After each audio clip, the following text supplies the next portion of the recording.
ṣẹlẹ̀ ní kóòtù lánàá yẹn lọ́rọ̀ Mohbad yìí o ṣé ìyá Mohbad ti jẹ̀fọ́ ni àbí wọ́n ti gbé àbẹ́là pupa lórí ímèjì ẹ̀ torí kò yé èmi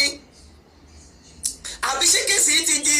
between ìyá Mohbad and bàbá Mohbad tó kò tí ì yé èmi láti àná yẹn mo ṣàkóso ń jókòó mò ń ronú mò ń rò lọ́kàn mi torí tí ìyá Mohbad ò bá jẹ̀fọ́ ìjàgbó ni wà àtọkọ ẹ lè máa jà tó jẹ́ wípé ògo ìdílé yìí wọmi ó kú ẹni tí wọ́n wá ń rò pé ó lè wà lára àwọn tó ṣekú pa tó jẹ́ ìyàwó ẹ̀ ìyẹn gangan ló wá mú ní 5 and 6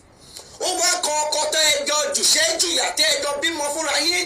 kò kí ń ṣọmọ ẹyọ kan o kò kí ń ṣe méjì o kò kí ń ṣe mẹ́ta o ó kì í káwá tiẹ̀ wá sún ìgbẹ́ tí wá jà ti pẹ́ ṣé nígbà tẹ́ ẹ ti wá jọ sọmọ ògo nù yìí ṣé kò wá jẹ́ kẹ́ ẹ sọra yín di ẹyọ kan àbí kí ni nǹkan gbogbogbogbogbò tó lè wà láàrin bàbá Mohbad àti ìyá Mohbad jẹ́ pé di bí a ṣe ń sọ yìí àwọn èèyàn yìí wọn ò tí ì realize mistake wọn ò tí ì realize mistake wọn kọ́ wò wípé ìkan ló lọ àwọn tó kù lẹ̀ báwo ni àwọn ṣe máa bójú tó wọn tí nǹkan tó ṣẹlẹ̀ sílẹ̀ tó lọ ikú má bàa padà ṣẹlẹ̀ sáwọn ìyá Mohbad ti di gbòòrùntù ṣé wọ́n ti kó lọ́pọlọ torí kò yé èmi o ṣọ́bẹ́dà tó àwọn tó wà nílẹ̀ ni ẹ̀gbọ́n Mohbad tó wà látàbúrẹ̀ tó wà nílẹ̀ ṣé ìyá Mohbad fẹ́ dá tọ́ wọn ni àwọn fẹ́ fún wọn ní bàbá mi torí mi tí mọ ìdí tó ṣe kẹ̀yìn sí bàbá Mohbad ní kóòtù lánàá yẹn ẹ wo bàbá Mohbad yẹn wọ́n ṣe wà helpless kò léyàn kò lára kò lẹ́nìkan máa ṣe o àwọn ọmọ aláìléyàn máa wáyé wàhálà o àwọn ọmọ tó jẹ́ wípé ọmọ àtàpàdà nìkan máa tẹ́kọ̀ọ́ dídé a máa wáyé wàhálà o torí àìlówó bàbá yìí ló di pé Sam Larry síkì o ṣé tí Sam Larry bá síkì tó lè wá sí kóòtù ṣé Naira Marley náà síkì àwọn TV stations wo lẹ́rí lánàá nígbà yẹ bàbá Ìjẹ̀ṣà nígbà tó ń ṣe kéèsì bàbá Ìjẹ̀ṣà BBC ó máa wà on ground Punch máa wà on ground gbogbo àwọn radio stations náà máa wà on ground lórí ọ̀rọ̀ bàbá Ìjẹ̀ṣà tó cause nationwide protest o lórí ọ̀rọ̀ bàbá Ìjẹ̀ṣà tó cause worldwide protest o all TV stations and radio stations they are available láti jẹ́ kẹ́yìn aráàlú mọ̀ kan tó ń ṣẹlẹ̀ ṣùgbọ́n nígbà tó di ayé àwọn áńgẹ́lì pàdánù TV station gan jápa radio station gan jápa ọlọ́pàá gan my hand is tight. mo kí gbogbo ẹ̀yin lólùfẹ́ adé ọmọdé nǹkan tí arákùnrin yìí ń sọ mi ì fẹ́ kí a wò bí àwàdà mi ì fẹ́ ká wò níwò pé kí ni nǹkan tó ń sọ ká kọ́kọ́ bẹ̀rẹ̀ lórí ọ̀rọ̀ ìyá Mohbad àti bàbá Mohbad kọ́mọ yìí tó kú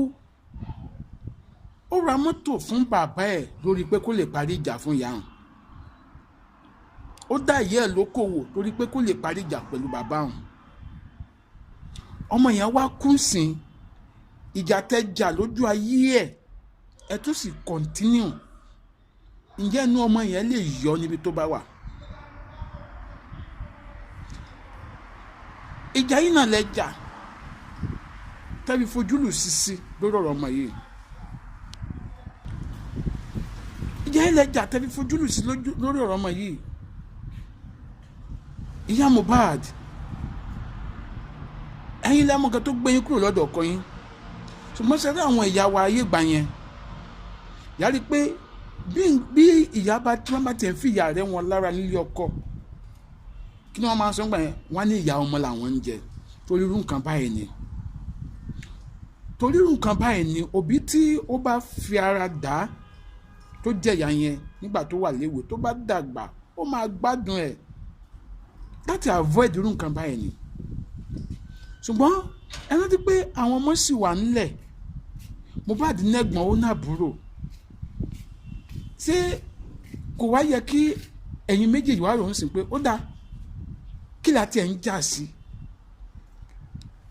eléyìí tó ṣẹlẹ̀ ti ṣẹlẹ̀ ká pàjáde ká mójútó àwọn tó kù àmọ́ bí táwọn náà máa dé lọ́la ìyẹn gbàpò tí ó jókòó. Coming to the issue of Naira Marley àti Sam Larry tí wọ́n ní wọn wálé ẹjọ́ wọn ní bí Sam Larry wọn ló sick ọ̀rọ̀ kan jà rìnrìn lọ́wọ́ láàrin Iyabo Ojo àti Naira Marley àwọn ọmọ Malians kan wọ́n sọ̀rọ̀ pé àwọn fẹ́ gbé àwọn mẹ́ta kan lọ sí ilé ẹjọ́ wọ́n ní òṣèré méjì wọ́n dárúkọ ọkùnrin kẹta yìí nìtẹ̀ ṣùgbọ́n ní ìjẹta ni àǹtí Iyabo Ojo wọ́n ṣe fídíò lórí Instagram wọn pé tówe bá jẹ́ téèyàn téèyàn bá sọ̀rọ̀ èròjà ló ń bolúwẹ̀ pé àwọn mọ̀ pé àwọn wà lára àwọn òṣèré tí wọ́n ní wọ́n fẹ́ gbé lọ ilé ẹjọ́ pé wọ́n nítorí pé àwọn yẹn ní àbíyá Naira Marley ló gbónáwó sí ọ̀rọ̀ nǹkan tó ṣẹlẹ̀ ṣùgbọ́n àti Iyabo ti sọ pé òun ò fìgbà kan sọ́rí pé Naira Marley pa polongo pa Mohbad and which is true kò sọ́rí nǹkan kan tí àǹtí yẹn kàn já sí ni pé Naira Marley ó ní family ó ní Mohbad àbúrò ló jẹ́ sùn ìwọ ló connect ẹ̀ mọ́ Sam Larry ipa wo ló kó ń gbà tí Sam Larry wà nà kiri ṣé o máa ní o mọ nǹkan tó fa ìjà láàrin Sam Larry àti Mohbad ni àtàwọn tó kù tó bá jẹ́ àbúrò ẹ̀ ń tòótọ́ kí ló dé tó o lè bá bẹ̀bẹ̀ nǹkan tí Iyabo Ojo ń jà sí tiẹ̀ nìyẹn tó o fi dárúkọ Naira Marley ìsìn báyìí ọ̀rọ̀ àgbẹ̀nilẹ́lẹ́jọ́ ń sìn báyìí ṣe pé ó máa dín gbogbo strength tí everybody ń lò lórí ìdájọ́ òdodo máa dínkù in which ẹni tó ṣiṣẹ́ ìgán lè má sí ní music industry ẹni tó ṣe iṣẹ́ yìí ó lè má sí ní music industry ó lè jẹ́ ogun ilé wọn tí ò fẹ́ kí ìyà gbọ̀nù kúrò lára bàbá àtìyẹ́ ló pa ọmọ yẹn tó jẹ́ kórógo ẹ̀ lò táwa dẹ̀ ń gbọ́ pé ìgbà ni àwo ni kò sẹ́ni tó lè sọ pé Naira Marley ló pa Mohbad kò sẹ́ni tó dẹ̀ tí sọ pé Sam Larry ni so ngbà mí ibi téèyàn máa ń fi ojú sí ọ̀nà lè má lọ bẹ̀ so ẹ̀yin Malians tẹ́ sọ pé ẹgbẹ́ nìkan lọ ilé ẹjọ́ kò sẹ́ni tó sọ wípé Naira Marley ló pa torí èmi náà ti ń fọ àwọn òye mi gbé pé ó lè jẹ́ pé ibi tá a gbójú sí kọ́nà má lọ bẹ̀ so Iyabo Ojo ò sọ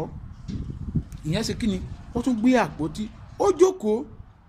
and ẹ̀yin tí ẹ bá dẹ̀ nífẹ̀ẹ́ bàbá Mohbad àti ìyá Mohbad ẹ máa fi àdúrà ràn wọ́n lọ́wọ́ torí mo mọ̀ pé ọ̀pọ̀lọpọ̀ ìsàsí ni wọ́n tún máa kó tì wọ́n náà àwọn ẹni tó wà nídìí iṣẹ́ ibi yẹn ọ̀pọ̀lọpọ̀ ilé aláfa ilé babaláwo ilé wòlíì náà ti máa yà kiri ṣùgbọ́n mo tún fi àsìkò yìí rọ ìyá Mohbad àti bàbá Mohbad a kó ìjà kọ́ lélẹ̀ irú ìjà wo lẹ lè jà